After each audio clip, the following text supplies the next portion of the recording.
D'abord être conséquent, faire l'apologie de l'hygiène de vie de Neymar à tout moment, y compris aujourd'hui. Je le prends comme il est et l'aime en l'état. C'est un type qui a besoin d'inconditionnalité. Je me dévoue et ne vous en veux même pas de lui en vouloir un peu.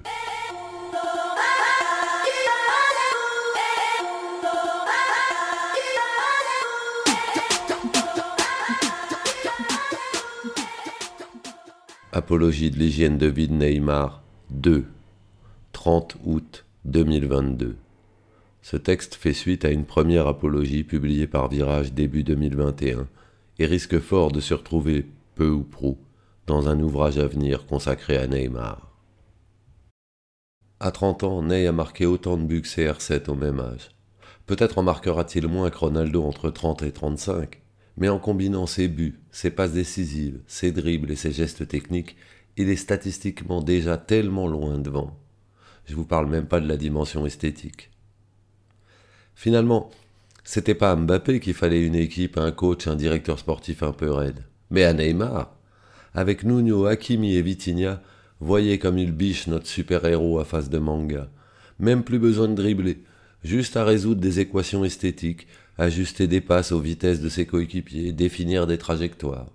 Sa vocation, sa mission, sa fonction, son art. Car il est comme Suzic, Neymar. Il ne dribble que pour pouvoir passer. Aveu qu'il ne m'honore pas. Grisé je suis de voir les foutixiens tomber sur Mbappé après l'idiot penalty gate. Et plus encore de lire Riolo prêchant dans le désert intellectuel qu'est Twitter au sujet de l'impossible réconciliation entre les deux hommes. Ma bonne dame, voyez-vous ça? Les deux peuvent plus se blairer. On comprend bien qu'il est de droite là, le Daniel. Il ne lui vient pas à l'esprit que Mbappé et Neymar sont des employés qui obéissent à leur patron. Il sait pourtant d'expérience que l'histoire du foot et celle de toute entreprise regorge d'inimitiés plus ou moins notoires et peu opérantes sur le terrain. Ce qu'il se passe depuis 4 matchs est évidemment trop beau pour être vrai. Exactement pour ça qu'il faut y croire. L'année où la découverte de textes inédits de Céline annonce une prochaine relecture fatale, espérons-le, aux spécialistes et exégètes de son autobiographique œuvre, Neymar se réinvente, se métamorphose, se grime en joueur épurant, dribble ses fans en multipliant les passes et remises et ses ennemis en jouant court, simple et élégant. Et tous de découvrir ce que nous sommes quelques-uns à pisser dans des violons depuis des mois et des mois. Des trois de devant, Neymar était le seul à défendre. Je veux bien croire qu'il arrive épuisé à l'entraînement, mais en match, à part pour gruger l'arbitre, il ne triche jamais et joue tous les ballons, lui. Personne n'a jamais vu Neymar s'arrêter pour chouiner et grommeler sous prétexte qu'on ne l'a pas lancé en profondeur comme il l'attendait. Durant un Atlético Barça jadis en LDC, Neymar s'est fait cisailler au cœur de la défense adverse et l'arbitre n'a pas moufté. À sa manière de se relever et de se lancer les dents serrées à la poursuite du tacleur, j'ai annoncé à mon Neymarien beau-fils le jaune que son idole allait prendre. Cette bêtise dénuée d'hypocrisie, l'exacerbé sentiment d'injustice et d'incompréhension, l'absence spectaculaire de discrétion attestant de la pureté intentionnelle, certes mauvaise, qui avait gouverné son vilain geste, me touchèrent et me séduisirent d'autant plus que les commentateurs naturellement l'accablèrent. Les conformistes, de quelque point cardinal qu'ils vinssent, me répètent à l'envi depuis que je suis tout petit qu'un homme de point, ça se retient, ça s'empêche, ça se raisonne. Ce serait même à ça qu'on le reconnaît, écrit Camus, à moins que ce ne soit Soprano. Tant pis, je continue de préférer ceux qui exagèrent.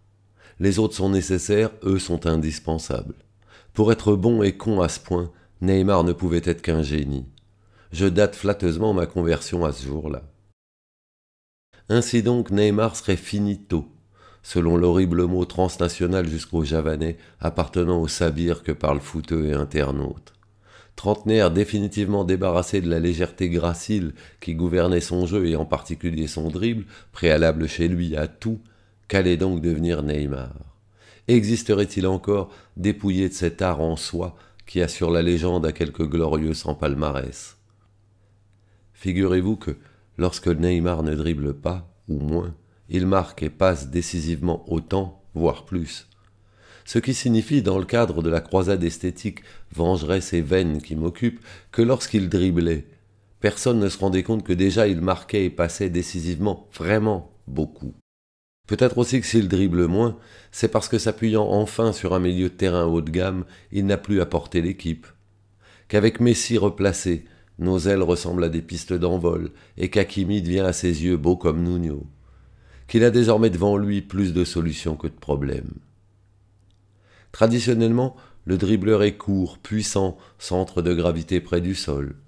Si le mètre 75 dont les Tale of the Tapes créditent Neymar fait de lui un joueur plus petit que la moyenne en 2022, il mesure néanmoins 10 cm de plus que Maradona, 6 de plus que Garrincha, Messi ou Ariel Ortega. Et même au sortir de festives vacances en patente, jamais il n'a eu les grosses cuisses de Ronaldinho, qui avec son mètre 82 et ses 80 kilos est bien plus moderne que lui de gabarit. Physiquement, Neymar ressemblerait plutôt à George Best. Même taille, même poids, comme on dit même père, même mère dans une famille polygame. Même sens, goût, passion du dribble. Même redoutable efficacité devant le but. Même goût de l'alcool, ricaneront certains, à tort. Best souffrait d'alcoolisme, Neymar est juste un fêtard. Jean Cessé, 2 points. Ney est l'enfant légitime de Best et de Garrincha. Et je suis le beau-père de l'auteur de cette sentence, 2 points, ouvrez les guillemets. En toute modestie, je peux affirmer que j'ai été le premier Français à imiter en classe les célébrations de Neymar à Santos. Fin de citation. J'assume mon destin.